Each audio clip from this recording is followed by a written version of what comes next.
Hello मित्रों, नमस्कार। मैं जसवंत सिंह, प्रधानाचार्य Tagore senior secondary school Kathumar एवं टैगोर वेटनरी कॉलेज कठूमर में आपका हार्दिक स्वागत करता हूं, अभिनंदन करता हूं और वीडियो देख रहे समस्त गार्जियंस को सादर प्रणाम करता हूं। हमने अब तक आपको एक कॉमन टॉपिक के तहत कक्षा 9वीं, 10वीं, 11वीं कला वर्ग एवं 12वीं कला वर्ग इन चारों कक्षाओं के हितों को ध्यान में रखते हुए राजनीति विज्ञान विषय के अंतर्गत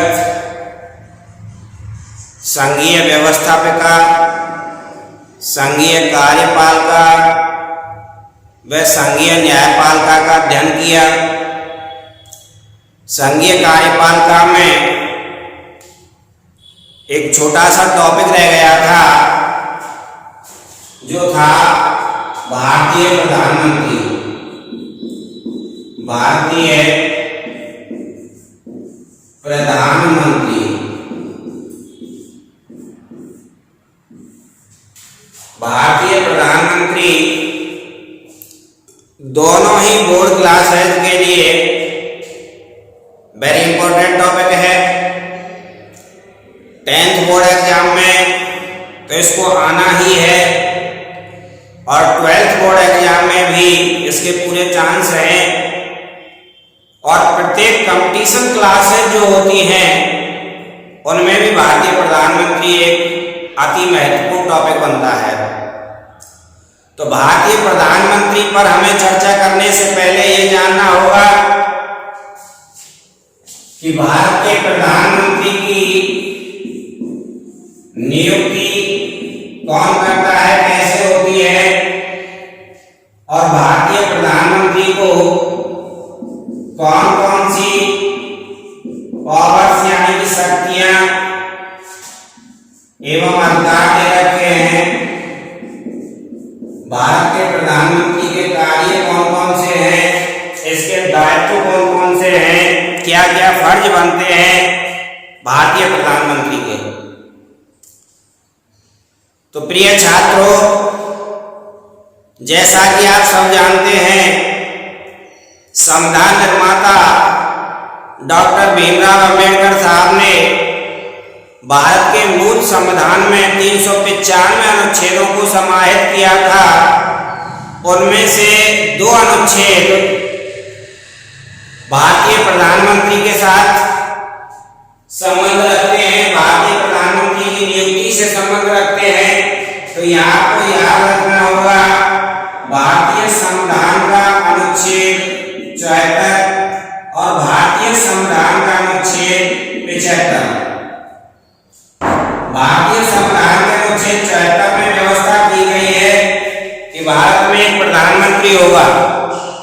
भारत में प्रधानमंत्री पद की व्यवस्था संविधान के अनुच्छेद 74 के अंतर्गत की गई है और भारतीय संविधान के अनुच्छेद 75 के अंतर्गत यह प्रावधान मिलता है कि भारत के प्रधानमंत्री की नियुक्ति राष्ट्रपति द्वारा की जाएगी। लेकिन यहाँ एक तथ्य, एक विचारणीय बिंदु जिस पर गौर करना होगा कि अनुच्छेद 75 में लिखा हुआ है कि भारत के प्रधानमंत्री की नियुक्ति भारत के राष्ट्रपति के द्वारा की जाएगी। तो इसका मतलब यह नहीं है कि भारत का राष्ट्रपति अपने किसी भी चहेते व्यक्ति को, अपने मनपसंद व्यक्ति को भारत के प्रधानमंत्री पद पर नियुक्त कर सकता है। ऐसा नहीं है। क्यों? क्योंकि संविधान में स्पष्ट प्रावधान है कि लोकसभा में बहुमत प्राप्त दल का जो नेता चुना जाएगा, लोकसभा में बहुमत दल, लोकसभा जिसके बारे में हम और आप अध्ययन कर चुके हैं, लोकसभा में अधिकतम 552 सदस्य हो सकते हैं, परंतु वर्तमान में 545 हैं, जिनमें से 543 सदस्य निर्वाचित होते हैं, उनका इलेक्शन होता है, वो वोट के द्वारा चुने जाते हैं, बहुमत की जीत होती है और बाकी बचे हुए 2 सदस्य एंग्लो इंडियन समुदाय के भारतीय राष्ट्रपति द्वारा लोकसभा में नियुक्त किए जाते हैं। तो मैं आपसे चर्चा ये कर रहा था कि लोकसभा में बहुमत प्राप्त दल से तात्पर्य क्या हुआ कि लोकसभा की जो 543 निर्वाचित सीट हैं, उन 543 निर्वाचित सीटों पर सभी राजनीतिक दलों के प्रत्याशी अपना अपना भाग्य आजमाते हैं, अपनी अपनी किस्मत देखते हैं, निर्वाचन क्षेत्र में मेहनत करते हैं और जिस राजनीतिक दल के सदस्य को उसमें जीत मिलती है उसको लोकसभा का सदस्य निर्वाचित कर दिया जाता है, लोकसभा में वो सदस्य पहुंच जाता है। जैसा कि आप जानते हैं लोकसभा के चुनाव में कांग्रेस के प्रत्याशी भी चुनाव लड़ते हैं, बीजेपी के प्रत्याशी भी चुनाव लड़ते हैं, बीएसपी के प्रत्याशी भी चुनाव लड़ते हैं, भाजपा के प्रत्याशी भी चुनाव लड़ते हैं, भाजपा के प्रत्याशी भी चुनाव लड़ते हैं। भारत के सभी राजनीतिक दलों के प्रत्याशी अपना अपना भाग्य लोकसभा के चुनाव में आजमाते हैं। लोकसभा की 543 सीटों में से 543 में से बहुमत जब निकालते हैं तो बहुमत का मतलब होता है आधे से एक अधिक, वो स्पष्ट बहुमत होता है।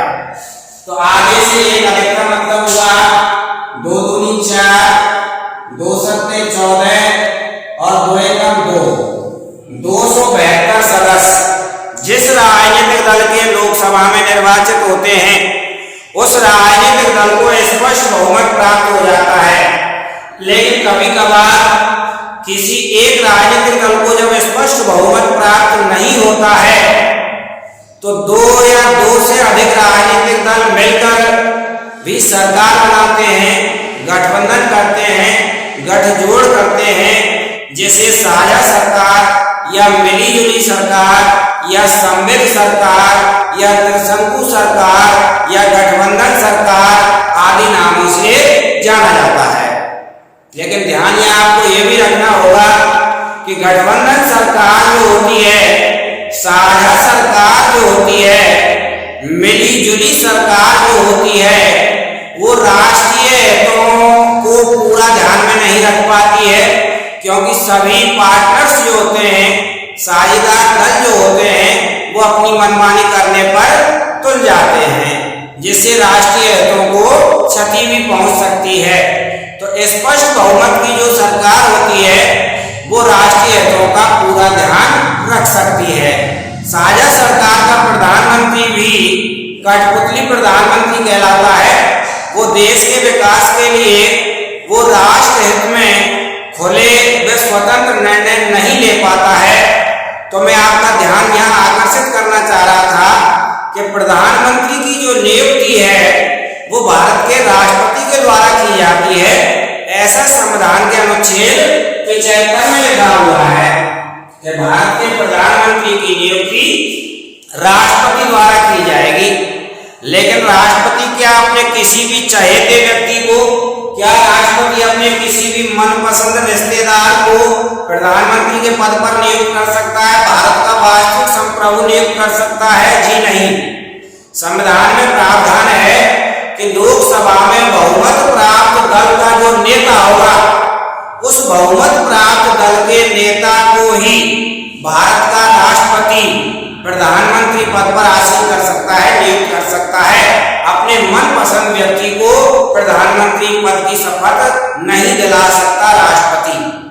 कभी कभार राष्ट्रपति किसी पार्टी से जाता है, जैसे आज वर्तमान राष्ट्रपति रामनाथ कोविंद जी की जो पास्ट यानी भूतकाल की जो पार्टी है, बीता हुआ जो समय है उसमें वो बीजेपी से रहे हैं, तो क्या वो बीजेपी के साथ पक्षपात कर सकते हैं?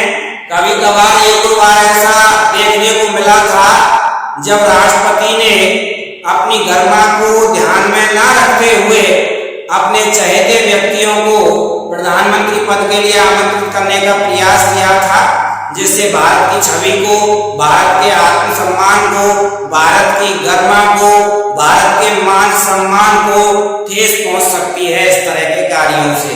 तो यहाँ आपको ध्यान रखना होगा, भारत के प्रधानमंत्री की नियुक्ति अनुच्छेद 75 के अंतर्गत भारत के राष्ट्रपति के द्वारा की जाती है, लेकिन राष्ट्रपति उसी व्यक्ति को प्रधानमंत्री पद पर नियुक्त कर सकता है जिस व्यक्ति को लोकसभा में बहुमत प्राप्त है और वह लोकसभा में बहुमत प्राप्त दल का नेता चुन लिया गया है।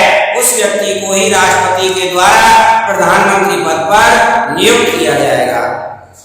अगली बात आती है इस वास्तविक संप्रभु, जैसा कि बीती हुई वीडियो में आपने मुझसे जाना था कि भारत में संसदीय शासन व्यवस्था को अपनाया गया है और संसदीय शासन व्यवस्था के अंतर्गत दो संप्रभु होते हैं, एक नाममात्र का संप्रभु जो भारत में राष्ट्रपति है और एक वास्तविक संप्रभु असली राजा देश का वास्तविक मुखिया राष्ट्र का वो प्रधानमंत्री होता है। तो वास्तविक संप्रभु की नियुक्ति नाममात्र के संप्रभु के द्वारा भारत में की जाती है। अब उस वास्तविक संप्रभु भारत के प्रधानमंत्री के पास कौन कौन से अधिकार हैं, कौन कौन सी शक्तियां संविधान ने उसे प्रदान की हैं, तो यहाँ को एक छोटा सा तथ्य और याद रखना होगा कि भारत के शासन की समस्त शक्तियां संविधान ने राष्ट्रपति में निहित की हैं, परंतु राष्ट्रपति उन समस्त शक्तियों का उपभोग मंत्रिपरिषद के सहयोग से और प्रधानमंत्री के सहयोग से ही उन शक्तियों को राष्ट्रपति काम में ले सकता है, ऐसा संविधान में लिखा हुआ है।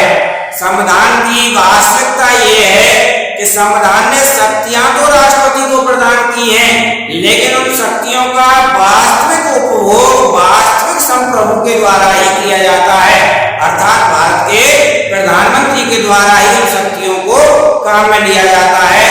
तो प्रधानमंत्री की शक्तियां, इस ताकतवर पद की ताकत, इसकी पावर्स कौन कौन सी हैं, उनको जानने के लिए आइए हम अध्ययन करते हैं। सबसे पहला काम जो प्रधानमंत्री का है, सबसे पहली ताकत जो प्रधानमंत्री की है वो है मंत्रिपरिषद के गठन का कार्य। मंत्रिपरिषद का गठन, मंत्रिपरिषद का संगठन, गठन, रचना, संरचना, मंत्रिपरिषद को बनाना।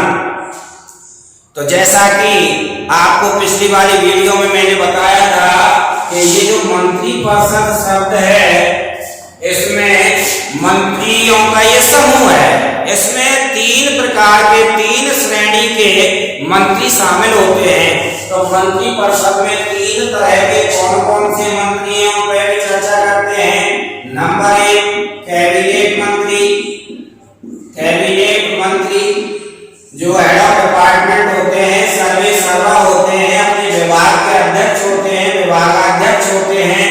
इनके नीचे जो मंत्री होते हैं वो राज्य मंत्री होते हैं और तीसरी श्रेणी में जो मंत्री आते हैं उन्हें उप मंत्री कहा जाता है। एक चौथा प्रकार भी है जिन्हें संसदीय सचिव के नाम से जाना जाता है। मंत्री जैसी ही उसकी भी औकात होती है संसदीय सचिव की, लेकिन वो मंत्रिपरिषद का सदस्य नहीं होता है क्योंकि मंत्रिपरिषद का आकार संविधान में निश्चित कर दिया गया है कि मंत्रिपरिषद का जो आकार है वो लोकसभा की सदस्य संख्या के 15% से अधिक नहीं हो सकता, इसलिए मंत्रिपरिषद में संसदीय सचिव शामिल नहीं होते हैं। तो यहाँ आपको याद रखना होगा इन तीन प्रकार के मंत्रियों को एक शब्द में क्या बोल सकते हैं, मंत्रिपरिषद। तो मंत्रिपरिषद में कितने तरह के मंत्री होते हैं। कैबिनेट मंत्री जो सर्वे सर्वा होते हैं, जो विभागाध्यक्ष होते हैं, जो एचओडी होते हैं, वो बहुत ताकतवर पद पर आसीन रहते हैं। वो अपने विभाग में कोई भी निर्णय लेने के लिए स्वतंत्र होते हैं। कैबिनेट मंत्री के नीचे जो मंत्री होते हैं वो राज्य मंत्री होते हैं। राज्य मंत्रियों में से कभी कभार कुछ मंत्रियों को स्वतंत्र प्रभार भी दे दिया जाता है, उन्हें भी विभागाध्यक्ष बना दिया जाता है, उन्हें भी कैबिनेट मंत्री जैसा ही लगभग दर्जा दे दिया जाता है। राज्य मंत्री के नीचे जो मंत्री काम करते हैं वो उप मंत्री होते हैं। उप मंत्री यानी मंत्रियों की तीन श्रेणी को एक शब्द में क्या बोल देंगे हम, मंत्रिपरिषद। अब तीनों तरह के मंत्रियों को बनाने की, चलाने की और इनसे त्याग पत्र लेने की पूरी जिम्मेदारी भारत के प्रधानमंत्री की होती है। तो प्रधानमंत्री मंत्रिपरिषद का गठन कैसे करता है कि प्रधानमंत्री मंत्रियों की सूची बनाकर राष्ट्रपति को भेजता है। प्रधानमंत्री के द्वारा बनाई गई मंत्रियों की सूची को ही राष्ट्रपति स्वीकृति प्रदान करता है।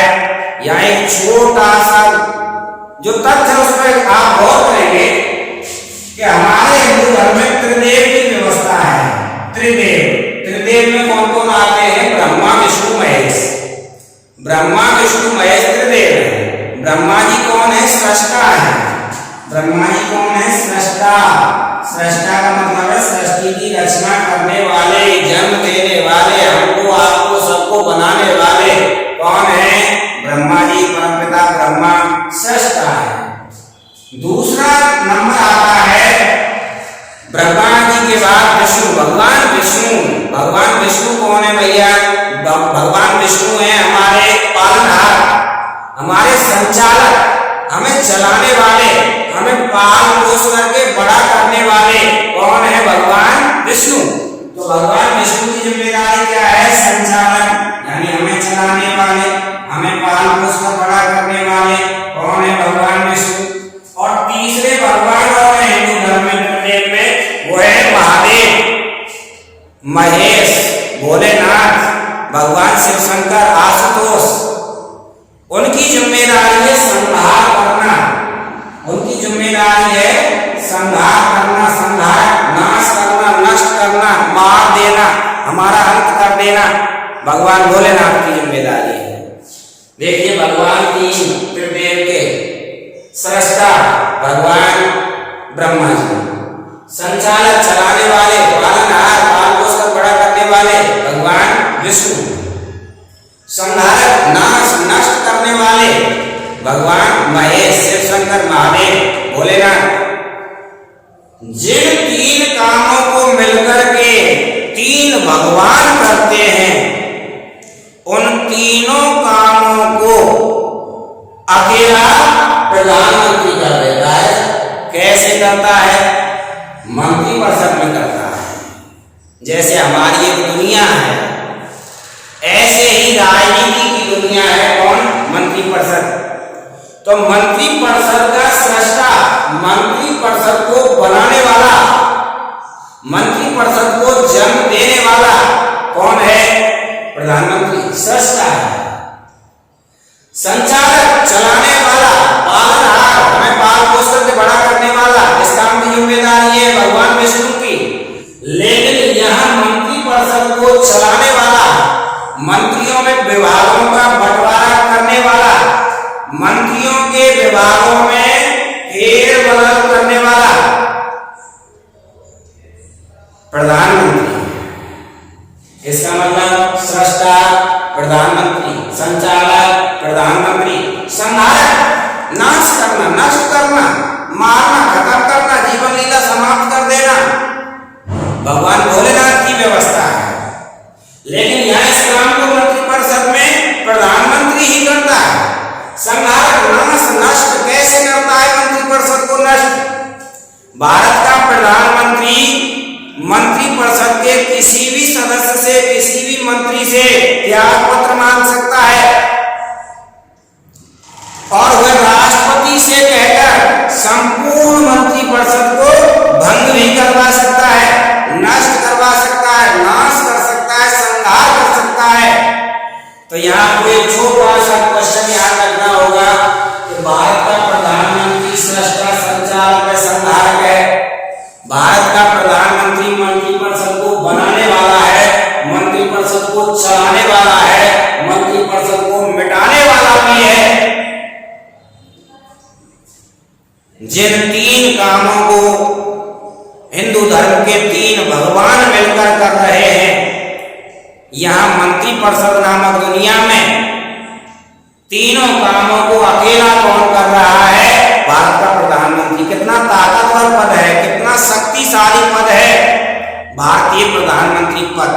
भारत का वास्तविक संप्रभु वर्तमान में श्री नरेंद्र दामोदर दास मोदी इस पद की गरिमा में और भी चार चांद लगा रहे हैं, अपनी शक्तियों का प्रदर्शन इस ढंग से कर रहे हैं कि देश में ही नहीं विदेश में भी भारत की आन बान और शान मान मर्यादा प्रतिष्ठा हमारी गरिमा दिनों दिन बढ़ती जा रही है।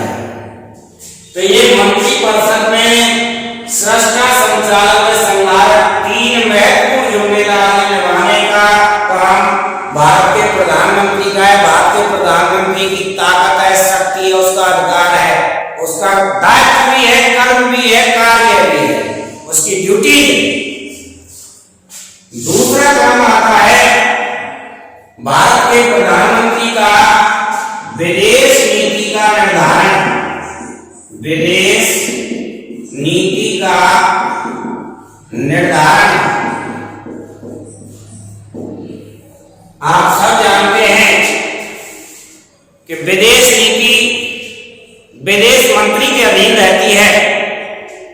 विदेश में क्या फैसला लेना है, कौन से देश से संधि करनी है, किससे समझौता करना है, किससे आयात करना है, किससे निर्यात करना है, कौन से देश से सौहार्दपूर्ण संबंध विकसित करने हैं, किस देश को क्या मदद करनी है, किसको क्या लेना है, क्या देना है। देश के बाहर सारी जिम्मेदारी विदेश में विदेश मंत्री की होती है, लेकिन विदेश मंत्री की इस भूमिका में अति महत्वपूर्ण भूमिका भारत के प्रधानमंत्री की होती है। विदेश नीति का निर्धारण भारतीय प्रधानमंत्री ही करता है। विदेश मंत्री को सलाह निर्देश मशवरा ये सब भारतीय प्रधानमंत्री की भूमिका में ही आता है। तो भारत का प्रधानमंत्री ही भारतीय विदेश नीति का निर्धारण करता है। विदेश नीति का अर्थ होता है एक देश द्वारा दुनिया के दूसरे देश के साथ संबंध विकसित करना, उस देश की विदेश नीति कहलाता है। अब यहाँ आपको एक नई बात भी याद रखनी होगी जो बड़े कंपटीशन में आपको काम आती है कि भारतीय विदेश नीति का निर्माता भारत के प्रथम प्रधानमंत्री एवं भारत के प्रथम विदेश मंत्री पंडित जवाहरलाल नेहरू को माना जाता है। याद रखना होगा, भारतीय विदेश नीति का जनक किसे कहा जाता है? पंडित जवाहरलाल नेहरू। भारत के प्रथम प्रधानमंत्री पंडित जवाहरलाल नेहरू, भारत के प्रथम विदेश मंत्री पंडित जवाहरलाल नेहरू। तो भारतीय विदेश नीति सर्वप्रथम किसने निर्धारित की? तत्कालीन प्रधानमंत्री पंडित जवाहरलाल नेहरू जी ने। तो विदेश नीति के निर्धारण में महत्वपूर्ण भूमिका रहती है भारत के प्रधानमंत्री की। इससे अगली वीडियो में, तब तक के लिए इजाजत चाहता हूं।